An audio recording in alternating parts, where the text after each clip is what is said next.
Today we're going to change the inner glass or the outer glass on a King Edward Pizza King oven. This is the same for every Pizza King, but we're just showing it on a PK2. So first thing you're going to want to do is open the door. And then on the inside here, you'll see the seal. What you want to do is pull the seal away. So the easiest way is just put your hand under the corner and peel it all back. And that will reveal a T30 Torx safety bolt. Now you can either use it in an Allen key or in a drill bit, like an electric drill. And what you're going to want to do is just loosen that off. So we're going to take it out all the way. And then what you're going to do is you're going to pull the flange away. But sometimes it won't pull away. And what you'll have to do is loosen off the little bolts here, which is what holds this in place. Now these are T20 Torx, not a T. This is a T30, and it should just pop like that, and you can pull the door out. Once the door is out, get a nice flat work area. And if you're going to be changing the inner or the outer, this is the same either way. What you're going to want to do is put this into the middle bolt, and then loosen it off. Undo it all the way. Because what that's doing is that holds a bracket on the inside of the door, which holds the entire door together. And then you can also loosen off these, only a couple of turns, because what that does is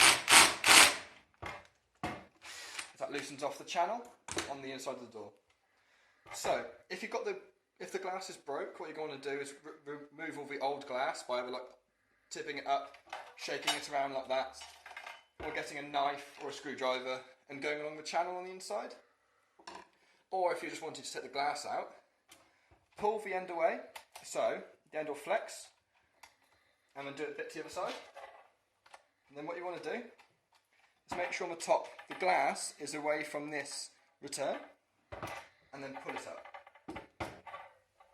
Now this can require a bit of fiddling and a bit of strength to pull up because it's quite tight, but once you've got it started, it will just come out. And so you've got the one piece of glass out. Now this, if you're going to be replacing a piece of glass from it being broken, as you can see on here, you can see all the channels. And if you're not, and you just want to clean it, and just want to put them back in, so what you do is you get the printed side on the inside of the glass, on the inside of the double glazing. The hole goes down.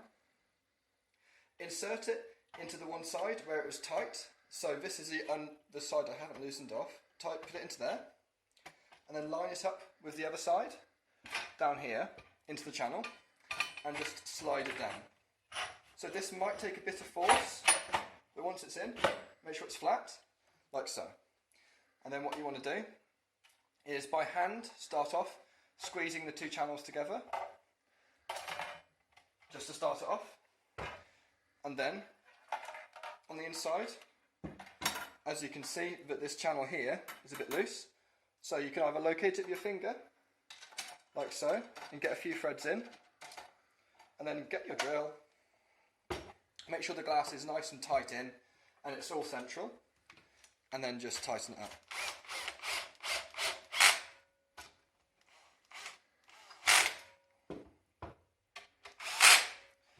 Once you tighten it all up, you can go back to your oven. Make sure the flange is out. Put it in on the opposite side. And then put it in on this side. Sometimes you might have to lift it out a little bit. And then pull the flange across. Now, it will just sit there, but if it keeps going out, you might want to get someone just to hold it in. And then get your bolt. Put it back into the hole. And start it off by hand. And then tighten it up with the drill. Make sure it's nice and tight. Cool. And now what you're going to do is just put the seal back in. Now you can either put it in like I just did there by hand, or if it's a bit tight and it's not going in, you can loosen off these, which these little brackets will come away a bit looser, and then you can slide it in and then tighten it up, and then use your drill to tighten it up again. And that's it. You've successfully changed the glass on your door.